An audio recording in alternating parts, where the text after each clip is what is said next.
This is KPOO San Francisco at 89.5 FM and kpoo.com on the internet. You know, I hitchhiked from Chicago, and a man walked up and said, "This is a union town, all down the line. This is a union town." This is Steve Zeltzer with Workweek.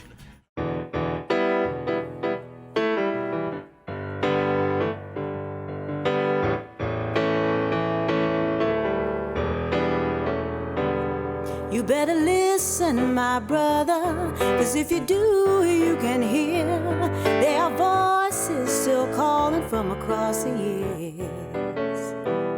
And they're crying across the ocean.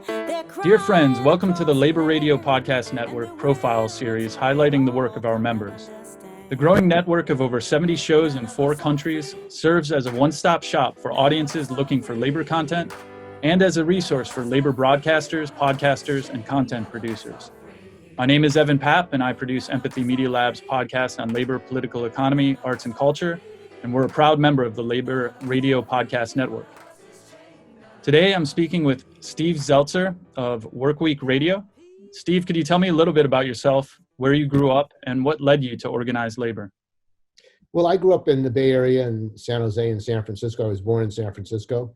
And part of the history of the Bay Area in San Francisco is the general strike in 1934. And I was on strike as a student, actually, at San Francisco State with Danny Glover in 1968. And during the strike, I ended up working on the docks. The ILWU supported the strike and allowed us to work on the docks to supplement our income. So I began to become aware of how unions are organized and the need for unions. And in 1994, I began a TV show on community access called Labor on the Job, which ran for about 10 years. And I went into doing regular radio programming on KPFA Pacifica and now on kpoo.com in San Francisco. And also I've been involved in networks. There was a Union Producers and Programmers Network of labor video producers and programmers in the United States. And I'm also working on the development of an international labor channel with Pacifica. We have for May Day, we had an International Day of Programming on Pacifica with video and audio from around the world on May Day. So what we want to do is encourage more labor programming, both audio and video, and develop a international multimedia labor channel with music, art, labor stories, and using the internet and social media to get stories out live. There was a mass strike wave in Matamoros in Mexico where auto workers, part suppliers were getting their stories out using Facebook, broadcasting through to the people of Mexico and around the world.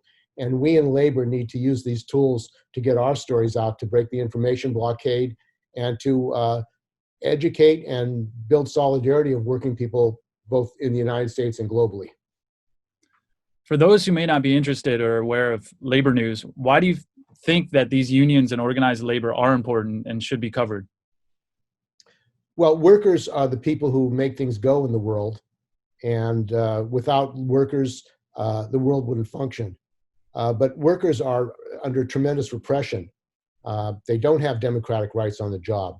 And workers face intimidation just to fight for health and safety on the job.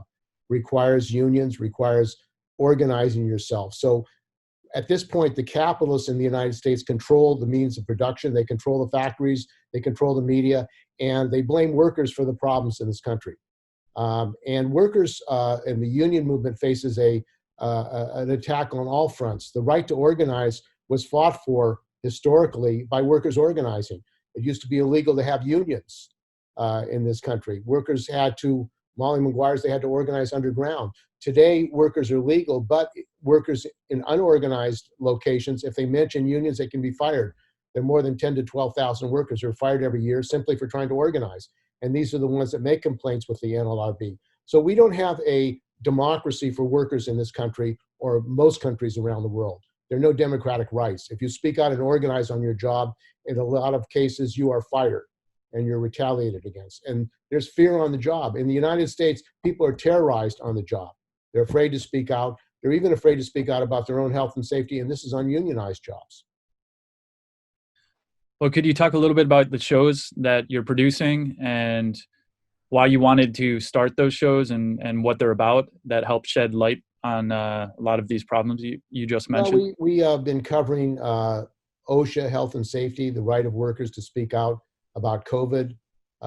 Workers now, some of the recent shows we've done, workers at Foster Farms in Central Valley were being coerced to go back to work. Many of them were Black, Latino immigrants. They were told to go back to work even though the factory was infested with COVID.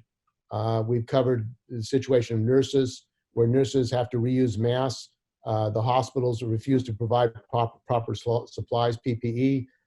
This is the case also in public hospitals, San Francisco General Hospital and the Alameda County Hospital, where there was just recently a strike because workers were being retaliated against for speaking up for their health and safety. So the issue of COVID is one of the critical issues. Also, our show has covered union democracy because unfortunately, in my view, many unions are organized like corporations from the top down. We need union democracy and where members have the right to organize and fight in their unions for membership control. And the unions in this country are in a certain sense, are pro-capitalist. They believe in the capitalist system. And that's why I believe personally we need a labor party in this country. The working people need their own political party. And we have to address the issue of democracy. We are facing an election in the United States that may be perverted from having democracy.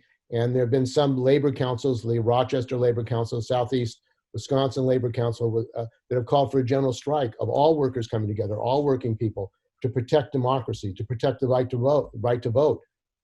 So the survival of democracy, the survival of rights has to be an issue for working people, and only if working people are organized collectively can they exercise their rights.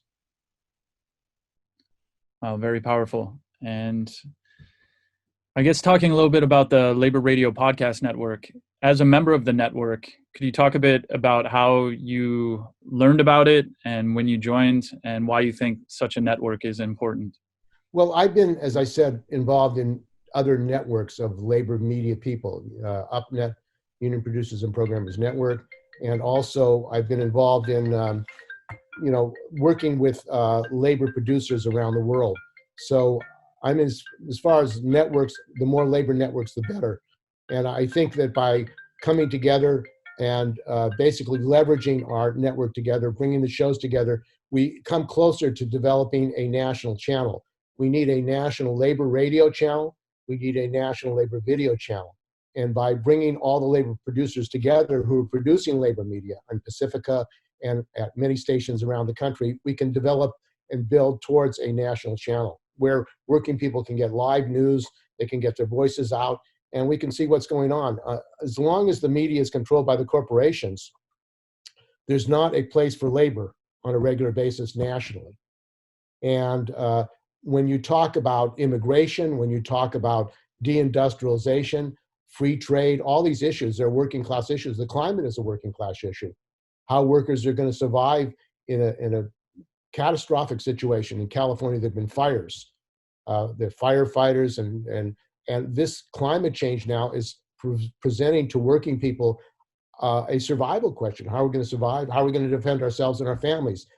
We have to approach these issues from the point of view of working people, labor, who are really on the front lines of defending this country in the midst of this once-in-a-lifetime pandemic. There hasn't been a pandemic in 100 years. It's healthcare workers, it's food workers, it's transit workers, it's public workers, and yet these workers don't have the protections they need. So having this network, combining labor radio producers, video producers, audio producers, is a way of getting our story out to millions of people.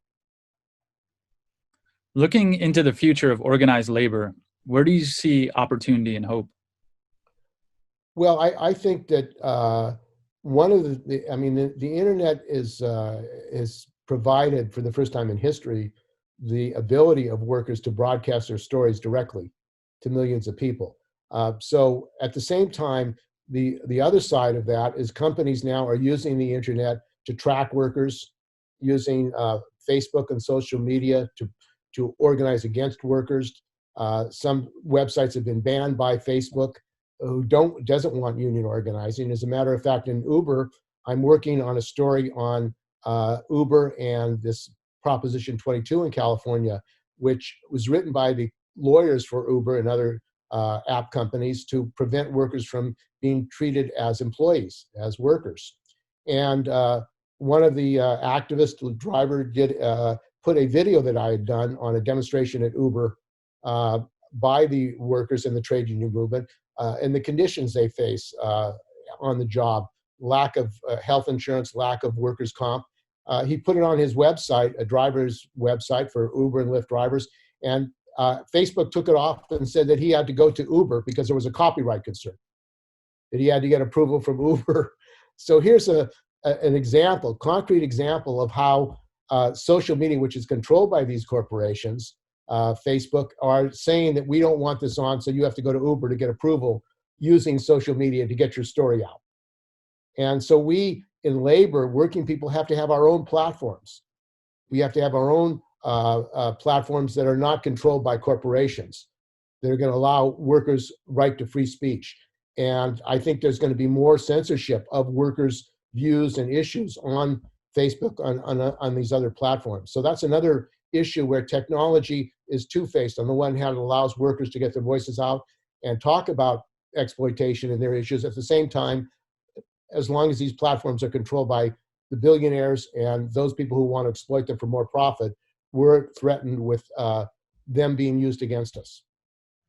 And Silicon Valley is anti-union, and it's almost always been, from my understanding, or at least in the recent. Well, they fired workers. There have been workers who tried to organize. In fact, there are workers at Walmart. The tech workers had a protest against Walmart selling guns.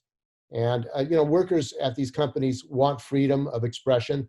They want to be able to organize, but they have no unions. And companies spend millions and millions of dollars to prevent unionization, to organize, to track workers, and to fire them if they are unionizing. At Google, at these major companies. And one of the things we unfortunately have to deal with is we have no labor party in the United States. The Democrats and Republicans are paid for by the billionaires.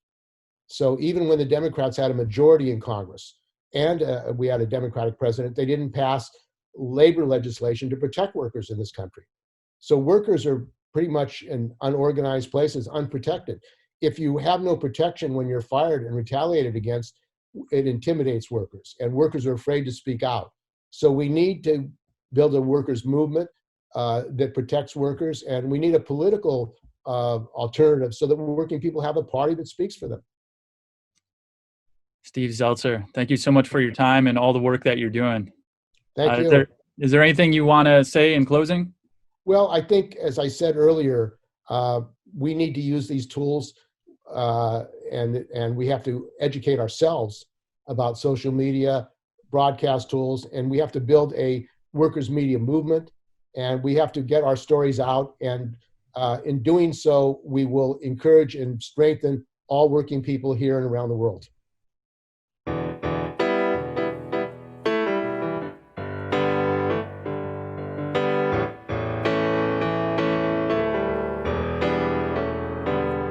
You better listen, my brother, 'cause if you do, you can hear there are voices still calling from across the years. And they're crying across the ocean, they're crying across the land, and they will until we all come to understand. None of us are free, none of us are free, none of us are free, and one of us is chained. None of us are free, none of us are free, none of us are free, none of us are free, and one of us is chained. None of us are free. There are people in darkness, they just can't see the light. If we don't